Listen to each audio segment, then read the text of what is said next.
कभी गांजा नहीं पी सकते हो।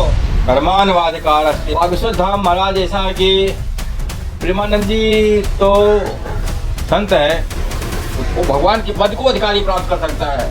सतयुग में भी भगवान का अवतार हुआ है, त्रेता में भी भगवान का अवतार हुआ है, द्वापर में भी भगवान का अवतार हुआ है और कलयुग में भी भगवान का अवतार होगा। बृहस्पते अति अदजो अरेहाद्विम। बहुत अच्छा है, वेद मंत्र है तो वाह भाई वाह। पिता पे माता पिता पे पाप निवार। आजकल के जो युवा न्यू पीढ़ी है, जैसे कि जो जैन जी टाइप में हो गए, जो कुर्ता धोती को आवेश में करता है कि कुर्ता धोती क्यों नहीं पहनना है, सिखा क्यों नहीं रखना है, चंदन क्यों नहीं लगा, तो इसके बारे में आपका क्या कहना? अब देखो, सिखा है, चंदन है, धोती है, अगर हम पहनेंगे तो हमको शर्म लगेगी गलत काम करते हुए। अभी तुम धोती कुर्ता पहने हो ना, तुम कभी जाकर के दुकान पर, होटल में, लारी पर नहीं खाना खा सकते, नहीं, कभी गांजा नहीं पी सकते हो, कभी गलत काम नहीं कर सकते हो, दूसरे गलत दृष्टि से देखोगे नहीं। इसका प्रभाव ये है, ये भी एक कर्म है कि तुमने पैंट शर्ट त्याग करके धोती कुर्ता पहन लिया। उसमें तुम्हारा कर्म का फल ये हुआ कि तुम जो है कोई व्यसन में नहीं जाओगे, गलत लाइन में जाओगे नहीं, किसी को दर्द देने की जगह पर दया करोगे, उसकी जगह पर चलो भाई कुछ भी है, दया करके जाओ, दया करो। तो धोती पहनने का, चंदन लगाने का, माला रखने का, ये सिक्का रखने की महिमा ये है। देखकर बैठ जाओ, अगर तुमको कुछ भी नहीं आता है, खाली उसको देखते रहो, तो भी आपको ज्ञान प्राप्त हो जाएगा।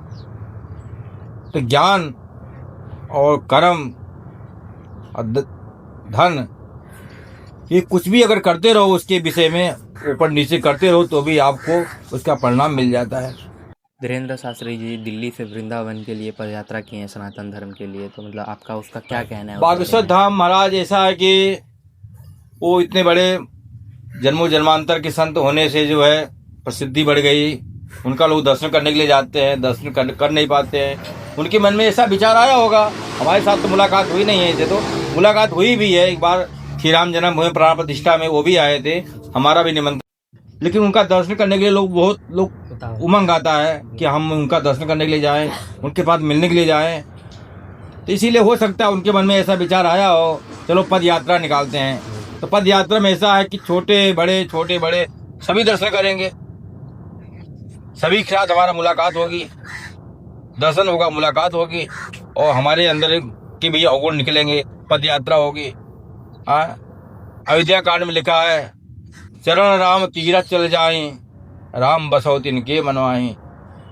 जो पैदल चल करके यात्रा करता है, उसके पैरों में जाकर निवास करो। वाल्मीकि जी महाराज कहते हैं, हे राम जी, जो नंगे पैर पद यात्रा करता हो आपके दर्शन करने के लिए, उसके पैर में जाकर के, उसके शरीर में, उसके मन में जाकर के निवास करो।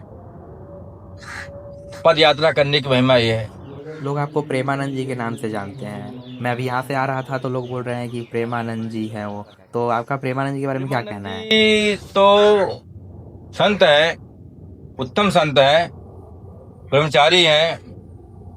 उनका जब तब का प्रभाव बढ़ने से कुछ भी प्राप्त कर सकता है। यह चरित्र जो गाँव में हर पद भाव है, भगवान का चरित्र गा करके, भगवान नाम जप कर करके जो है इंसान भगवान के पद को प्राप्त कर सकता है। अरे हम तो कम जप तप करते हैं, बहुत कम जप तप करते हैं। लोग ऐसे जप तप करते हैं कि उनका कभी एक मन भी बाहर विचलित नहीं होता। हमारा मन कभी कभी विचलित भी हो जाता होगा, लेकिन कितने संत ऐसे हैं कि उनका मन कभी विचलित नहीं होता है, सतत भगवान चिंतन में, भगवान नाम जप में लगे होते हैं। वो नाम जप में लगे होने से क्या है, वो भगवान के पद को अधिकारी प्राप्त कर सकता है। अनेकों ऋषि मुनि, अनेकों दुष्ट आत्मा भगवान नाम लेने का शुरू किया है, लेकिन भगवान नाम नहीं ले सके हो। लेकिन उसमें कर्म किए, मेहनत किए, नहीं हम भले उल्टा नाम जप रहा हूं, कोई बात नहीं, ये दिन मेरा सीधा हो जाएगा। उनको विश्वास होने से उल्टा ही नाम जप, उल्टा ही मंत्र को जप करना शुरू किया, उल्टा ही मंत्र का जप करना शुरू किया है। उसके प्रभाव से सीधा नाम जपना शुरू कर दिया उन्होंने, और सीधा नाम जप करते करते करते करते ऐसा तब हुआ कि ब्रह्म समाना, ब्रह्म के समान हो गई हो। तो इस तरह से जो है कर्म का फल ये होता है। अभी हाल ही में गोविंदा जो एक्टर है, गोविंदा जानते होंगे आप, गोविंदा एक्टर नहीं जानते होंगे हम शायद। बहुत ज़्यादा लोकप्रिय हैं। उनकी वाइफ हाल ही में पंडितों के बारे में बहुत ही खराब बयान दिया कि ये साले पंडित ऐसे बहुत अभद्र भाषा का उपयोग की है कि ये क्या ही कर लेंगे, लूटते हैं, फालतू का है, उससे बढ़िया तो ये करवा दो, ये करवा दो। तो आप ऐसे नास्तिक लोगों का जो विचार है हिंदू धर्म के प्रति, आप उसके बारे में कुछ कहिए। अब गोविंदा के विषय में तो मेरा वो ज़्यादा पहचान नहीं है जी, परखान नहीं है, पहचान नहीं है जी, कि गोविंदा कौन है, क्योंकि हम किसी के पास ज़्यादा गए नहीं आज तक। लेकिन अगर ऐसा वो बोलता भी है, ब्राह्मण को इतना नहीं देना चाहिए जी, अपशब्द का, ब्राह्मण दुष्ट है, ब्राह्मण को गाली अगर देता है जी, गाय को गाली देता है, ब्राह्मण को गाली देता है, ये समझ जाओ एक कलयुग का प्रभाव विशेष बढ़ रहा है। और कलयुग का प्रभाव बढ़ेगा तो ही भगवान का अवतार होगा। भगवान का अवतार कब होता है? जब जब होए धर्म के हानि, बाढ़े असुर अधर्म अभिमानी। रामायण में लिखा हुआ है, जब जब अधर्म ज्ञान देते हैं ब्राह्मण को, ब्राह्मण की घर का रोजी रोटी नहीं चल पाती है, ब्राह्मण बेचारा गरीब बन के भटकता है, कहीं ब्राह्मण होकर के पान दुकान खोला है, कहीं झाड़ू मार रहा है ब्राह्मण, तो समझ जाओ भगवान को बहुत दुख होता है। ब्राह्मण होकर के आज झाड़ू मार रहा है, आज एक मिल मालिक के यहाँ, एक कारखाने वाले के यहाँ नौकरी कर रहा है, उसके यहाँ जी हजूरी कर रहा है, उसमें भगवान को दर्द होता है। जब भगवान दर्द होता है तो उसमें भगवान सोचते हैं अब मुझे कब अवतार लेना है। इसीलिए सतयुग में भी भगवान का अवतार हुआ है, त्रेता में भी भगवान का अवतार हुआ है, द्वापर में भी भगवान का अवतार हुआ है, और कलयुग में भी भगवान का अवतार होगा। लेकिन अभी कलयुग का प्रथम चरण चल रहा है, अभी देर है। गाय के बारे में, गाय का मतलब सिर्फ रह गया कि दूध। गाय 84 लाख योनि होती है। 84 लाख योनि में 4 पैर वाले में पशु में सबसे ज़्यादा पूजनीय जो है गौ माता ही होती है। और कोई पशु, कोई जानवर इतना पूजनीय नहीं होता है। कोई मछली पालता है, कोई काचवा पालता है, कोई कुतरा पालता है, वो बात अलग है, ठीक है वो। लेकिन जो गाय पालता है, गाय की जो सेवा करता है, भगवान को प्रिय होता है। पहले के गुरुकुल में भी था कि गाय है तो गाय का पालन पोषण करो, गोबर उठाओ, गुरु जी का आदेश मानो। अब तो आजकल के गुरुकुल में भी बहुत कम, मैं जिस गुरुकुल में पढ़ता हूँ उसमें भी गाय का ये सब तो नहीं है सेवा, पर पहले था उस हिसाब से। और अभी गाय कहीं भी भटकती रहती है। गाय भटकेगी, 4 पैर वाले में गाय भटकेगी और 2 पैर वाले में ब्राह्मण भटकेंगे। बोलो सियावर रामचंद्र की। उसका कल्याण कैसे होगा फिर? और 4 पैर वाले में अगर पशु भटकेंगे, प्लास्टिक खाएंगे, तो कैसे उद्धार होगा, कैसे कल्याण होगा? उसमें आगे ना बोलाओ जय राम जी की, जय राम जी की।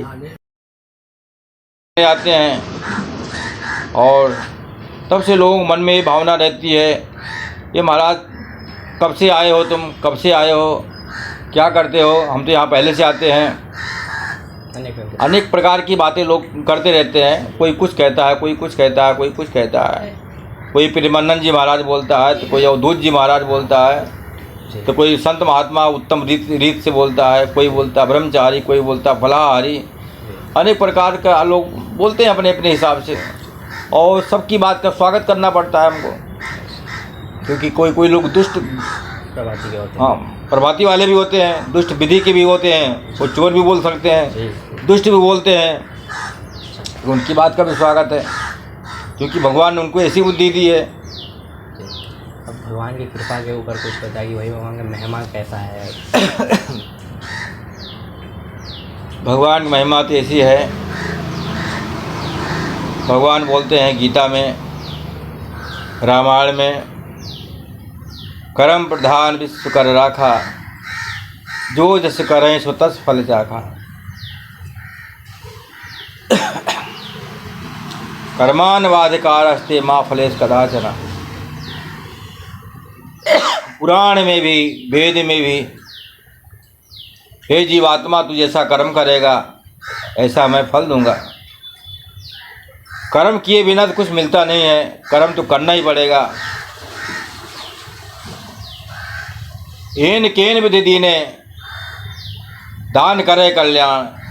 उत्तरकांड में लिखा हुआ है कि कैसे भी प्रकार से दान करो, कल्याण ही कल्याण होता है। उसी प्रकार कैसा भी कर्म करो, कैसा भी मेहनत करो, मेहनत का परिणाम मिलता ही मिलता है, अवश्य मिलता अच्छा है। लगा मुझे आपसे मिलके। अब मैं चाहूँगा कि थोड़ा आप अपने बारे में बता दीजिए ताकि मेरे जो फॉलोअर्स हैं उनको भी पता चल सके आपके बारे में।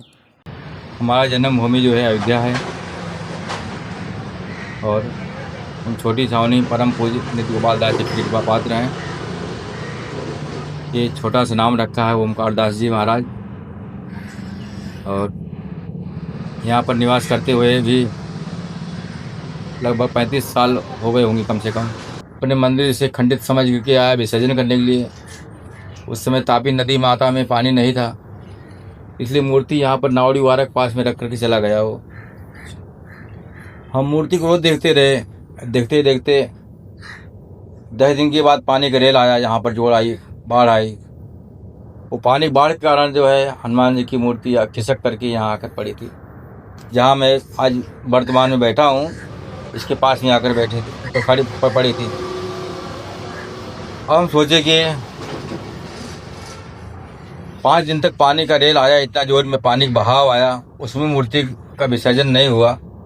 अब तापी माता में पानी उतर गया है, अब मैं अकेले विसर्जन कैसे करूं? उसी रात को, उसी दिन मुझे आदेश हुआ, तुमसे मैं प्रसन्न रहता हूं, तुम्हारे पास रोज आता हूं, अब मूर्ति रूप में आया हूं, यहाँ से जाने वाला नहीं हूं, तो मैं क्या करूं उसमें? फिर मुझे बिठाओ, और क्या, अपने पास बिठाओ, अपने पास बिठाओ। आपको बिठाऊंगा तो आप तो राजा धीराजा, महाराजा धीराजा हैं आप, तो आपको लीला कुछ कही नहीं जा सकती है। आपकी सेवा पूजा आरती भोग प्रसाद क्या होगा, कैसे करेंगे व्यवस्था? कोई चिंता मत करना, तो सीताराम नाम जो जपते हो, कीर्तन करते हो, जपते हो, लिखते हो, वही मुझे चाहिए, वही मुझे सुनाते रहना, और मैं यहीं पर रहूँगा, और कोई प्रकार चिंता नहीं करना।